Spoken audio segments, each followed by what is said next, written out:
Bonjour les amis, je me présente Hardy Chaima. Je pense que vous connaissez déjà ce podcast qui parle de business, de mindset, de finance, d'économie en Afrique et dans l'Afrique de la diaspora. J'ai pris deux semaines off du podcast parce que je m'intéressais beaucoup à certains sujets et ces sujets m'ont permis d'accéder à une connaissance que je n'avais pas. J'ai lu des livres et aussi je me suis remis en question sur certaines de mes, certaines comment dire, de mes connaissances que j'ai acquis euh, auparavant. Aujourd'hui, nous allons parler de l'Afrique et de son futur. Là, je suis en plein air, je suis dehors, c'est dimanche. Nous sommes dimanche le 1er octobre. Fallait que je fasse finalement un épisode parce que je pouvais pas aller dans un nouveau mois sans épisode. Comme vous avez remarqué, il y a eu plusieurs coups d'État, je crois en tout cinq, si je ne m'abuse. Il y a eu coup d'État au Tchad, Mali, Burkina Faso, Niger et maintenant Gabon. Il y a de l'euphorie par rapport à ça. On parle de libération, on parle de réappropriation de notre souveraineté, etc., etc. Et je ne vois pas quelque chose de mal en ça. Mais souvent, nous oublions de parler de l'autre partie, de la souveraineté. Je parle de l'autosuffisance économique. Lorsque je regarde les putschistes, ceux qui ont fait les coups d'État, j'ai l'impression qu'ils manquent cette vision économique de leur pays. Oui, on est dans l'émotion, on veut montrer qu'on a la force militaire, on veut montrer qu'on n'a plus besoin de la France, c'est bien. Mais dans le concret, comment allons-nous employer cette jeunesse dynamique qui est toujours au chômage? Comment allons-nous employer ou comment allons-nous souvenir aux besoins de nos villageois qui sont dans les coins reculés? Comment allons-nous subventionner la construction des routes, des infrastructures? Quelles seront les priorités de nos dépenses budgétaires? Seraient-elles dans l'éducation, la santé, l'exploitation? Aujourd'hui, l'Afrique subsaharienne est bénite et maudite en même temps. Qu'est-ce que je veux dire par là? Elle est bénite par les ressources minières et pétrolières. Maudite parce que lorsque nous bénéficions de ces ressources minières et pétrolières, nous ne dépendons qu'elles. Toute notre économie est focalisée sur ces industries-là. Mais le problème est que ces industries ne produisent pas des boulots à grande échelle pour les citoyens. Parce que ces boulots demandent une connaissance bien précise, qui demande une formation précise, de l'expérience.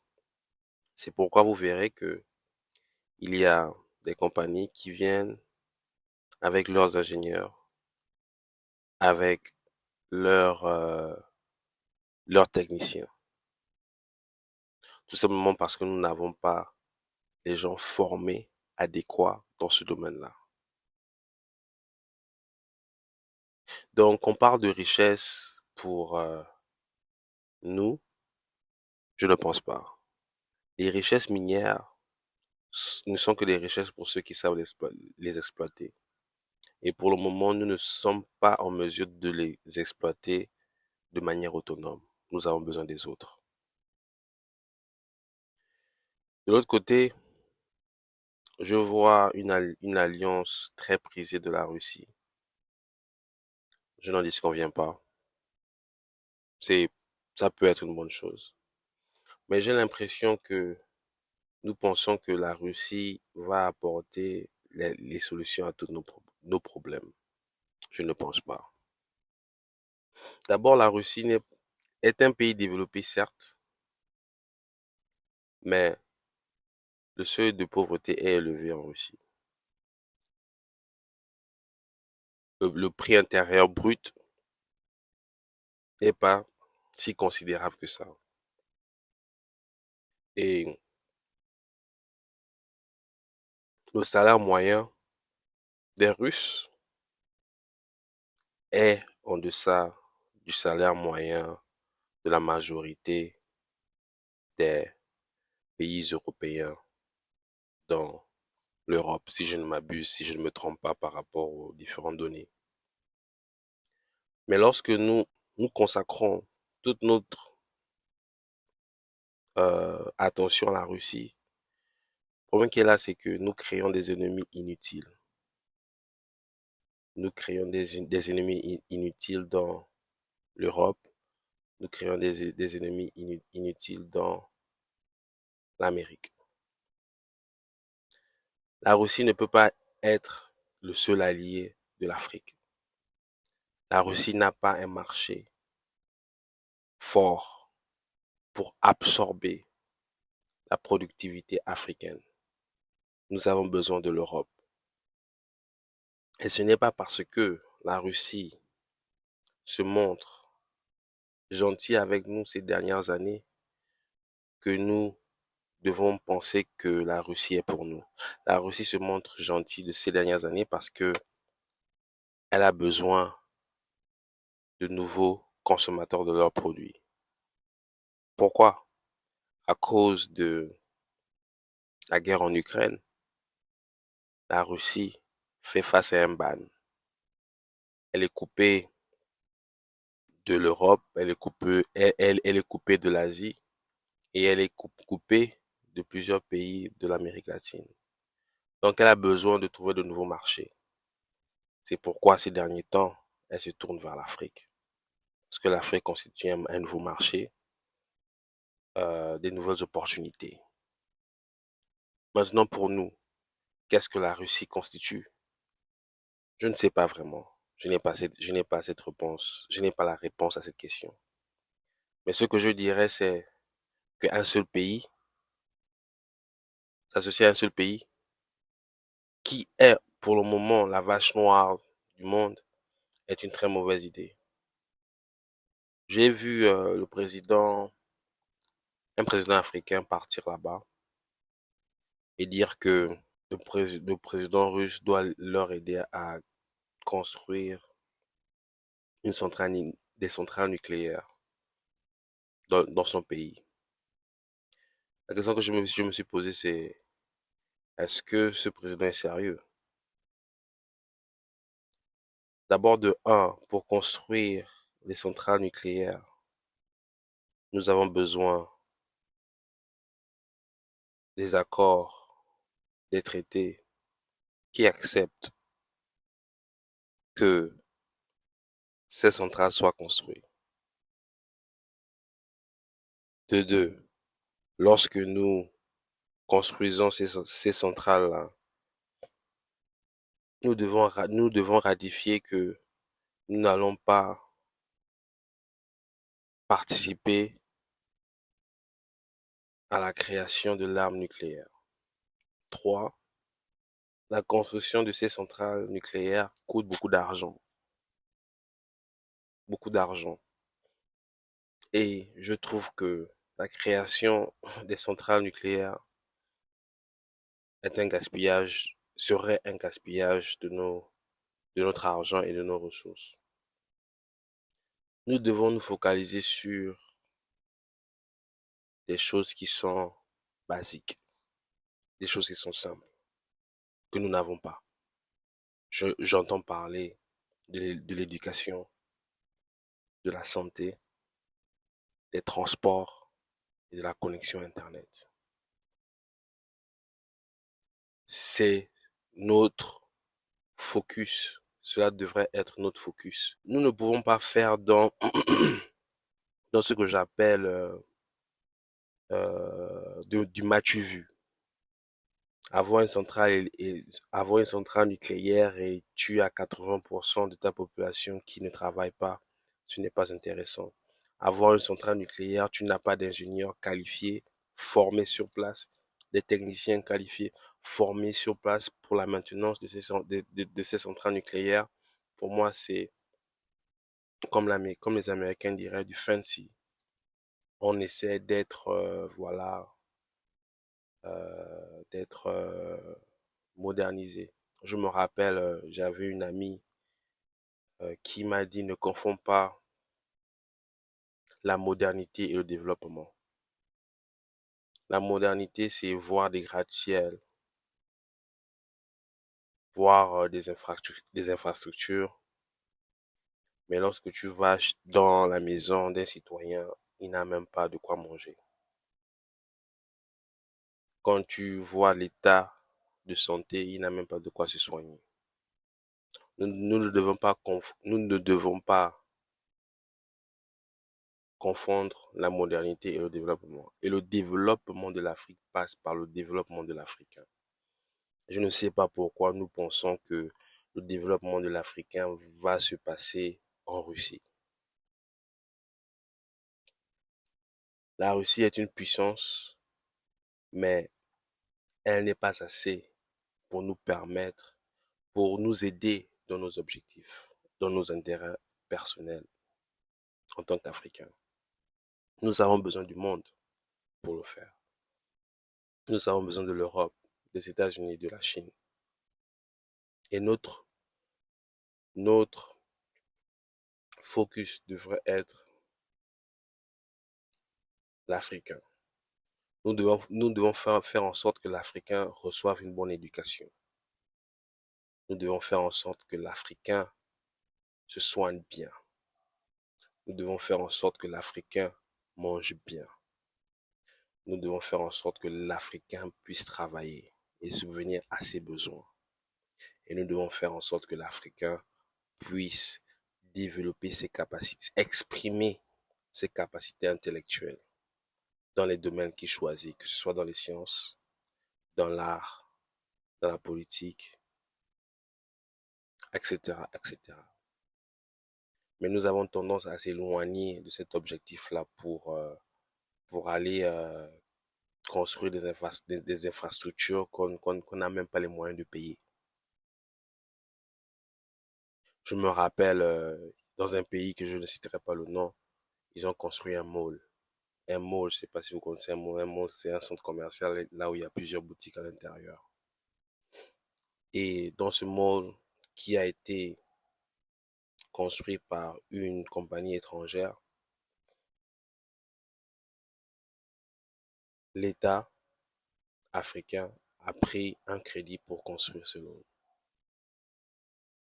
Lorsque l'État africain a pris ce crédit pour construire pour construire ce mall, dans ce mall, les prix des loyers étaient tellement chers qu'il n'y avait que des marques étrangères à l'intérieur. Donc, comment se fait-il que nous prenons un loan pour faire venir des compagnies étrangères qui s'enrichissent dans notre dos? Comment pouvez-vous expliquer ça au XXIe siècle? C'est comme si vous achetez une maison à crédit que vous payez chaque mois pour que quelqu'un d'autre y vive. Et vous continuez à louer. Est-ce que c'est quelque chose de plausible? Mais nous avons des cas comme ça en Afrique subsaharienne où on signe des contrats et dans ces contrats-là, nous nous faisons rouler dans la farine. Et à la fin, c'est la population qui paye ces erreurs-là. Parce que lorsque un pays prend le crédit et il n'arrive pas à payer ce crédit-là, il y a l'austérité. L'austérité, c'est quoi? le gouvernement se met à couper ou à diminuer leurs dépenses dans la santé, diminuer leurs dépenses dans l'achat de certains produits, diminuer leurs dépenses dans les services. C'est pourquoi vous verrez que lorsqu'il y a l'austérité, il y a un grand taux de chômage parce que le gouvernement n'engage plus les gens. Les hôpitaux publics sont de mauvaise qualité. Ils ne sont pas rénovés. Les écoles publiques, même chose. L'état des routes, même chose. Et on tourne en rond. On tourne en rond. On ne peut plus continuer comme ça. Je le dis parce que les putschistes que nous parlons en question, je ne vois pas leur vision économique pour le pays. Parce que lorsqu'on est président d'un pays, on est doté d'une vision. Et cette vision se caractérise par le bien-être de chaque citoyen. Quel est le plan? Quel est ton plan pour participer au bien-être de tes citoyens? C'est pourquoi j'aime l'Amérique, parce que la qualité du président des États-Unis est déterminée par les conditions de vie des Américains. Si les conditions de vie des Américains se sont détériorées durant le mandat d'un président, on dira que ce président a eu une mauvaise politique. Si les conditions de vie des Américains se sont améliorées durant le mandat d'un président, on dira qu'il a eu une bonne politique. C'est comme ça que l'on juge les leaders.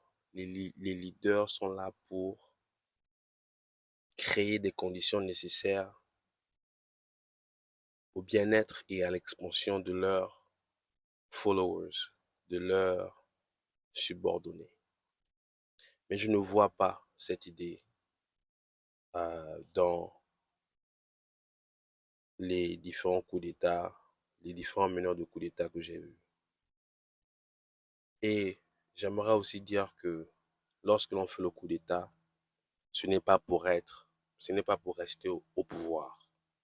On fait le coup d'État pour instaurer la démocratie qui consiste à laisser le peuple voter pour son leader. Et si ce leader-là qu'on a voté ne respecte pas les lois, il n'est pas bon, on l'enlève. Je souhaite que chaque putschiste puisse réinstaurer la démocratie. Parce que vous n'êtes pas devenu putschiste pour rester au pouvoir. Vous êtes devenu putschiste parce que vous êtes, si vous l'êtes bien sûr, parce que vous êtes défenseur de la démocratie. Pas seulement sous la forme, mais aussi sous le fond. Et donc, si vous êtes défenseur de la démocratie sur le fond, vous devez vous écarter du pouvoir après avoir instauré les principes de la République. Vous devez laisser la Constitution, le Parlement, créer les infrastructures nécessaires pour pouvoir voter le nouveau président. Parce que ça fait vilain, pour moi spécialement, de voir un président en treillis. Un, ce n'est pas très attirant. Deux, vous chassez des potentiels investisseurs qui vont vouloir investir dans le pays. Et lorsque ces investisseurs investissent dans le pays, ça crée de l'emploi pour vos citoyens. Mais voir un président treillis pour ces investisseurs étrangers qui sont pour la majorité européens et américains, leur rappelle de mauvais souvenirs. Parce que dans leurs histoires, les présidents qui étaient en treillis étaient soit des fascistes, soit des radicalistes. Je parle euh, du fascisme en Italie, du nazisme en, en, en Allemagne. C'était des leaders en treillis. C'était des leaders avec des costumes, avec de l'accoutrement militaire. Et donc, pour eux, lorsqu'ils voient des construits, pour eux, lorsqu'ils voient des pays et leurs leaders portent des accoutrements militaires, ils pensent que ce gouvernement est radicaliste. Ce gouvernement ne respecte pas la voix du peuple. Ce gouvernement n'est pas de la République ou de la démocratie. Et à cause de ça, ils ne veulent pas venir investir dans nos pays avec ces conditions-là. Parce que nous devons nous rappeler que ces investisseurs ne veulent pas perdre de l'argent. Ils investissent à cause des conditions démocratiques favorables et des conditions sociales, socio-économiques bien. Ils ne veulent pas de guerre, ils ne veulent pas de coup d'État, ils ne veulent pas de tout ça. Mais lorsque l'on veut se maintenir au pouvoir, créant un État socio-économique précaire où le citoyen ne s'en sort pas. Il est victime de pauvreté, il est victime d'inflation. Et le dernier recours de ces citoyens, c'est se droguer, le suicide, voler, etc., etc. C'est à nous de construire une Afrique moderne, modèle, bien. Et nous ne construisons pas cette Afrique avec des mots. Nous ne construisons pas cette Afrique avec des m'as-tu vu. Nous construisons une Afrique avec une vision économique précise. Alors, je vous remercie de m'avoir écouté. J'espère que vous avez apprécié.